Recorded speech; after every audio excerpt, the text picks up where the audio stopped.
For the last portion of this chapter, we're going to talk about electrolysis. And electrolysis, when you think about it, you really want to think that it's the opposite in many ways of our galvanic or voltaic cells.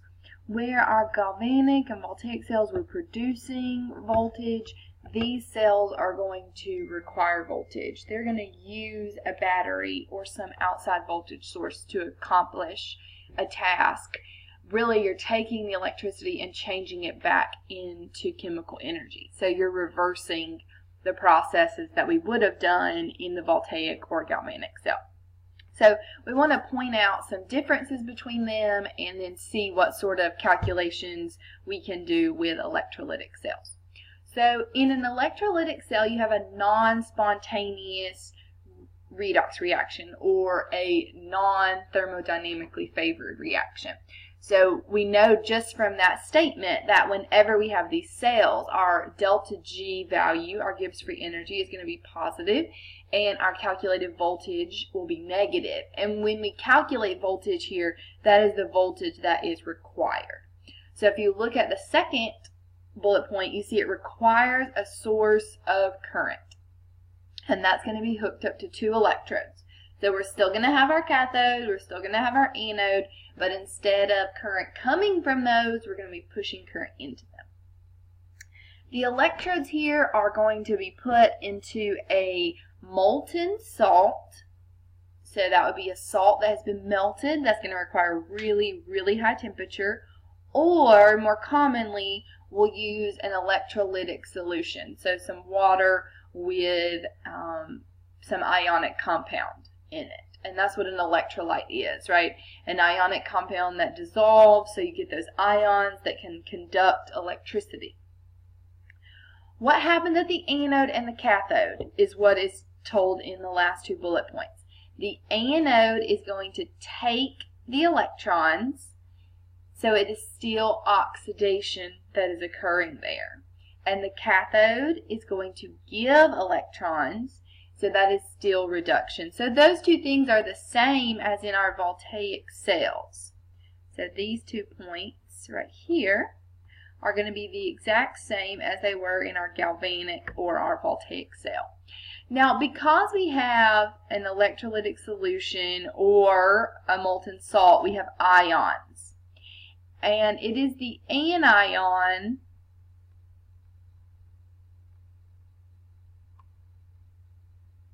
that will be giving up its electrons at the anode, and then the cation will be gaining electrons at the cathode. So that's where those terms come from. You have the cathode, where your cation is gaining electrons, and the anode, where your anion is losing electrons. Now, it can be a little bit more complicated than that because you have water in most of these systems as well. And water can accept or lose electrons as well. And so sometimes instead of the anion, it will be the water that is giving up the electrons, or instead of the cation, it will be the water that is accepting the electrons. So we'll talk about how to distinguish what species it is that is losing or gaining the electrons. All right, so here's an example of electrolysis happening in a molten solution. So just like in our voltaic, we have the cathode and the anode. We have oxidation at the anode. We have reduction at the cathode. We have electrons flowing from the anode to the cathode. But different, we have them in one jar. So the anode and the cathode are both stuck down into one solution. You don't have the separate beakers with the salt bridge. Also different, these electrons would not naturally flow from the anode to the cathode in this scenario. We're having to force them to flow using that source of direct current, which is a battery or plugging it into the wall in some way. So if we have molten sodium chloride, then we have sodium ions and we have chloride ions. If that's all we have, there's no water, if it's just melted salt, we do not have sodium solid to begin with, and we do not have chlorine gas to begin with. We just have the ions. In this case, your cathode and anode are going to be made of something that we call an inert metal. It's just something like platinum or gold or silver that doesn't react. It just carries the electrons. So these pieces that you see here, these are not like pieces of sodium or pieces of chlorine. They're just a piece of metal that will conduct the electricity. So as the electrons are forced to leave the anode, who has extra electrons that they can give up? Well, that's the chloride ions. So the ions will come in and give up their electrons, and that will make chlorine gas, which is the neutral form of chlorine. And then the electrons will come over here, and who needs those electrons? Well, the sodium cation is going to pick up electrons at the cathode to make sodium, and in this case it's liquid simply because it's so hot, because it's the molten salt. It would be sodium solid in a normal case. So this is the process that's occurring inside this molten salt when electrolysis is applied. And you can see your half reactions down here. And then we know if we wanted to put those together and balance them, we'd multiply this one by 2. So our electrons could cancel and then stick those together.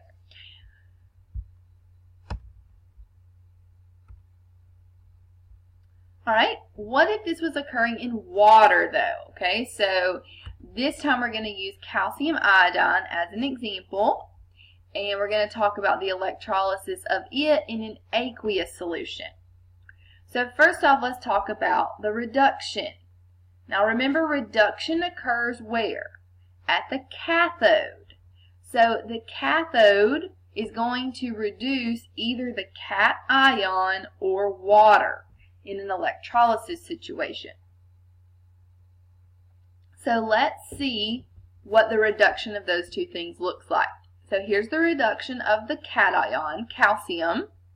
It will gain two electrons to form calcium solid, and then here's the reduction potential. You just pull that off our reduction potential table. Or water could be reduced, and here's the process by which water is reduced. It too gains 2 electrons, and it forms hydrogen gas and hydroxide ions when water is reduced. The reduction potential for water is given in the table as well as negative 0.83. So these are our two choices for the cathode, for the reduction. What you want to ask yourself when you look at those two choices is, which one of those is more likely to be reduced? It is the one with the most positive or least negative reduction potential. So in this case, water is more likely to be reduced than calcium ions, so it is in fact water that is reduced in this process. Now remember, if you have a molten salt, there is no water. But if you have an aqueous salt, water is competing with those ions for the cathode and the anode. So you have to look at which one is more likely to be reduced. Alright, let's look at the anode now. That is where the oxidation occurs. At your anode, you can oxidize your anion, which in this case is iodide, or you can oxidize water. So we'll pull those two values. Here's the reduction potential for the anion, and here's the reduction potential for water. But we're not reducing them, we are oxidizing them. So we've got to change the sign, right? So negative 0.53 for oxidizing iodine, and negative 1.23 for oxidizing water. So, which one is more likely to be oxidized? It is the one with the most positive, least negative oxidation potential, which in this case is our iodine. So, if we have calcium iodine in water and we hook up the electricity and run it through it, we are going to reduce our water and oxidize our iodine, and calcium will just be a spectator hanging out in the water.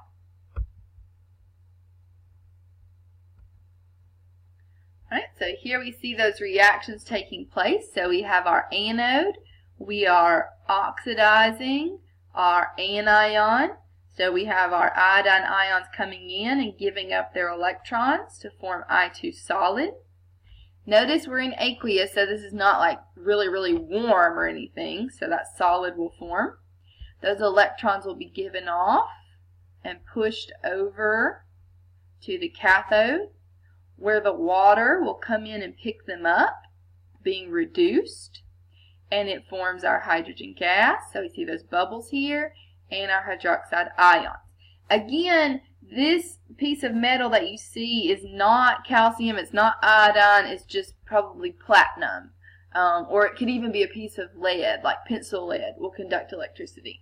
It's inert, it's not reacting.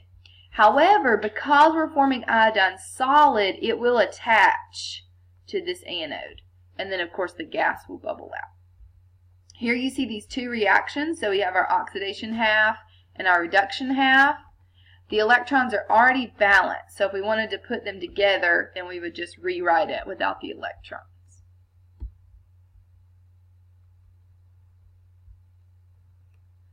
All right, here's another example. This time we have an aqueous. So we know we have water in contention. Copper 2 bromide. So we have copper 2 ions, that's our cation, and bromide as our anion. All right, so the first question is, what is the reduction half? And they give us the 4 reactions that we might need from the chart. So they gave us copper plus 2, they gave us bromide, and then they gave us water both ways. So in this one, here's water as a reactant being reduced. And then in the second one, you see water as a product. So we know we would have to flip that one over, and that would be water oxidized. So we'll use this one if we're thinking about water being reduced. And then the one where water is a product would be flipped. So we'll think about it when we're thinking about oxidation. Alright, so first off, what is the reduction half reaction? We know that reduction occurs at the cathode. So we're going to think, is it my cation or is it water? Okay, so where's my cation? Let me use yellow for A. My cation is copper. So there's that reaction. Or it could be water that's gaining the electrons. So which one is more likely to gain the electrons? Here's copper's reduction potential, and here's water's reduction potential. Which of those two do you think is more likely to be reduced? It's the one with the most positive, least negative reduction potential. So it's the copper. So the answer to A is this copper reaction right here. So this reaction doesn't happen at all. Scratch that out. Alright, what about the oxidation half? Change colors here. Alright, for the oxidation half, you can oxidize at the anode your anion, so our bromide, or water. And remember, these will be flipped if we're oxidizing. So let's look at our potentials. We got to flip the signs here for oxidizing. So for water, negative 1.23 oxidation potential. And for bromide, negative 1.07 oxidation potential. Least negative or most positive one would be that 1.07 because they're both negative. So we will be oxidizing our bromide. We'll need to flip that around, but that will be our oxidation half reaction. So we've got our copper and our bromide. Water is not actually involved in this case because copper is more likely to be reduced and bromide more likely to be oxidized, both in water. For our overall reaction, we just need to flip the bromide since we're oxidizing it and cancel our electrons since they're both 2 and 2. Alright, and then the last question is calculate the delta G. We know we can calculate delta G if we can find the voltage. And we have the voltage for both right here. We just got to put them together. Okay, so let's see that on the subsequent slide. All right, we're going to walk through those that we've just done one more time. So for the reduction for A, we're looking at water or copper. And we said that the copper was the most positive. So that's our reduction half reaction. For the oxidation, we flip the water and the bromide, and we also flip the sign, and we found the bromide was the most positive or least negative, so that's our oxidation half. For the overall reaction, we put the copper and the bromide reactions together and cancel out our electrons. Remember, you can pause, slow down, rewind, okay, anytime you need to. Alright, so then how do we find delta G, which was our last task? We've got to find the voltage first. So we've got our oxidation and our reduction, and we flip the sign or subtract the oxidation. So we have the 0.34 from the copper, and then we made that 1.07 negative for the water, and we get a negative 0.73 volts. A negative voltage is key when we're talking about an electrolytic cell. If you have a battery hooked up to a cell, it's because its voltage is negative. It needs that voltage from the battery. So in this case, our voltage being negative is what we would expect. We know we've done something correct so far, at least. And then we're going to calculate delta G. Now remember, delta G is negative NFE if we're relating it to the voltage. So those signs are going to be opposite. So N, that's the number of electrons transferred. How many electrons were lost and gained?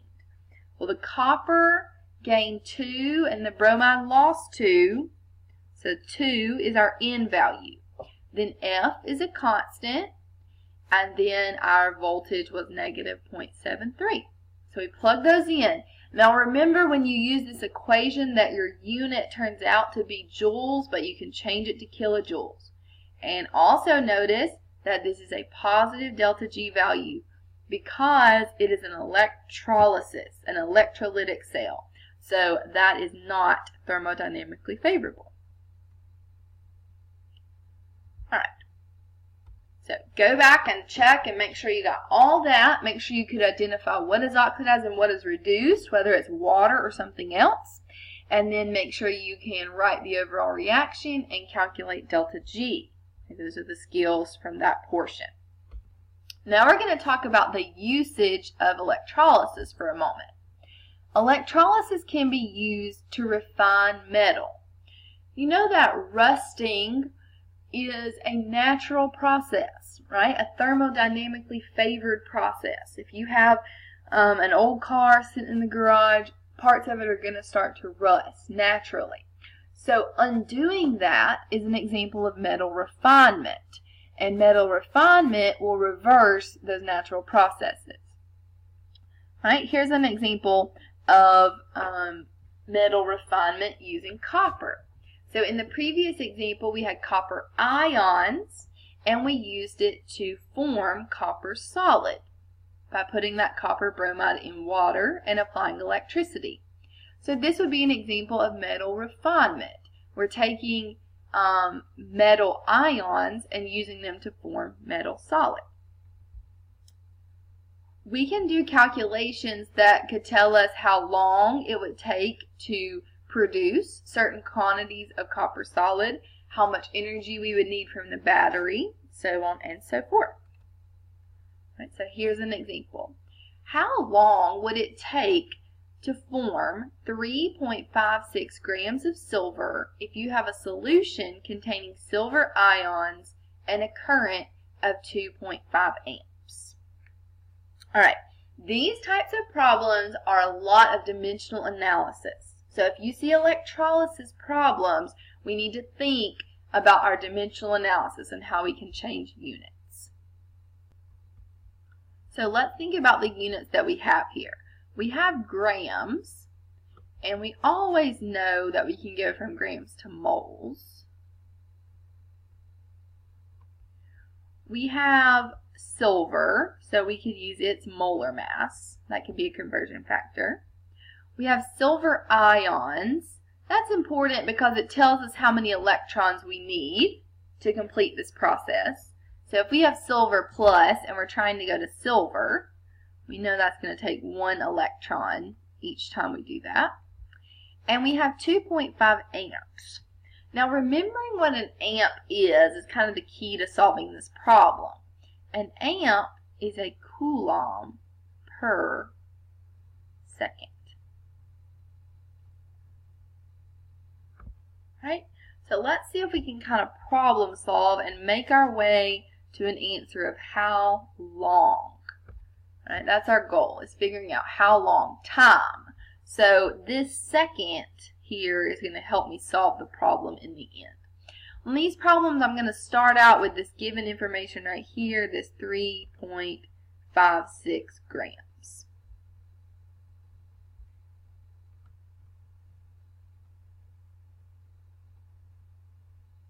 All right, and then where can we go from there? We can always go from grams to moles by using the molar mass. So 1 mole over the molar mass of silver. All right, and then that's going to give us moles of silver. Now from moles of silver, we can go to moles of electrons. When we're talking about any sort of electrolysis, or even in a voltaic or a galvanic cell, we're concerned with the movement of the electrons. So for every 1 silver that I'm going to plate out, that is going to take 1 electron. Okay, so that'll get me to electrons. All right, now I'm trying to get here to coulombs so that I can change to seconds, because I know how many coulombs per second there are. So how are electrons and coulombs related? All right, let's recall. Coulombs and electrons, how are they related? Okay, if you remember Faraday's constant that we mentioned earlier was going to be an important conversion factor, it says that there are 96,500 coulombs for every 1 mole of electrons. So if we use that as a conversion factor, that'll cancel moles and electrons. We still got to get the molar mass for silver. Y'all can look that up. That'll cancel grams.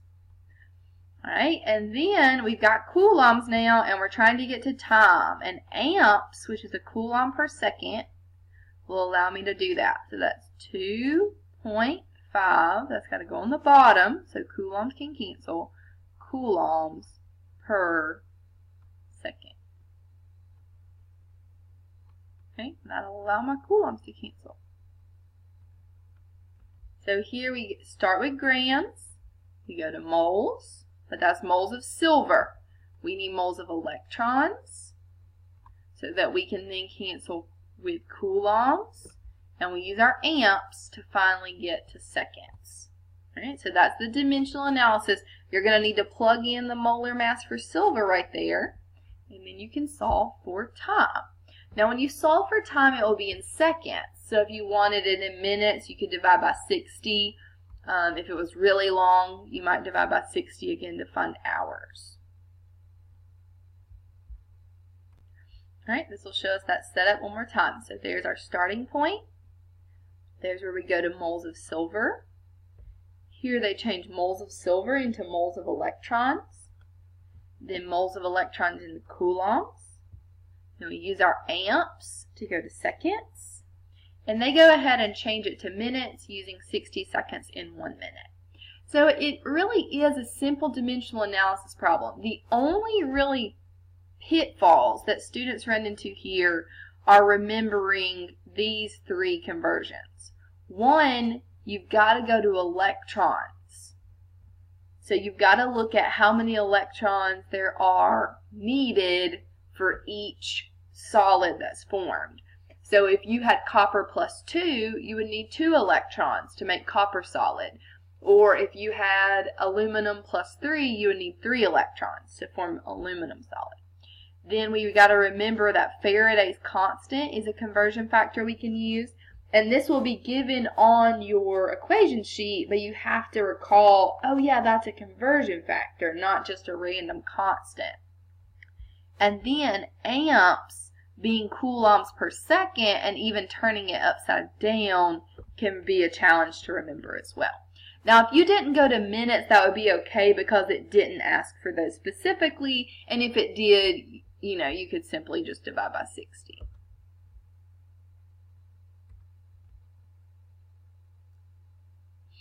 All right, let's look at a different approach to the same sort of question. What if you have 2 Faradays of electrical charge that pass through a silver nitrate solution? What mass of silver would you plate out? All right, now, we know already that silver is going to require 1 electron.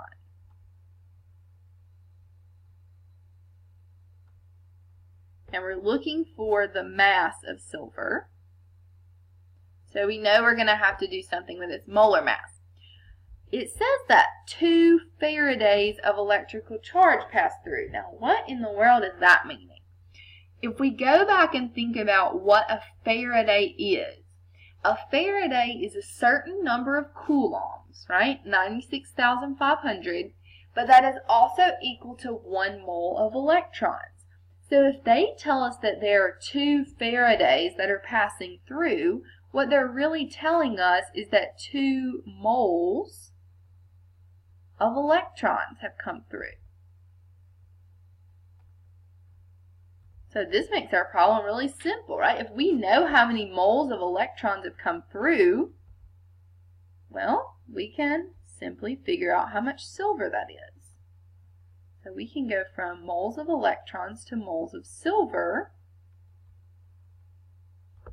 because we know that every 1 silver that's formed requires 1 electron. Again, if it was like copper, it would be 2 to 1, or maybe aluminum 3 to 1. So that cancels our electrons. So now we have moles of silver, and we can easily go to grams of silver. So if they give you the Faraday, it actually provides you a shortcut, but it kind of sounds confusing at first. So here, to go to grams of silver, we'll just do silver's molar mass, which I think is around 108, 109, over 1 mole.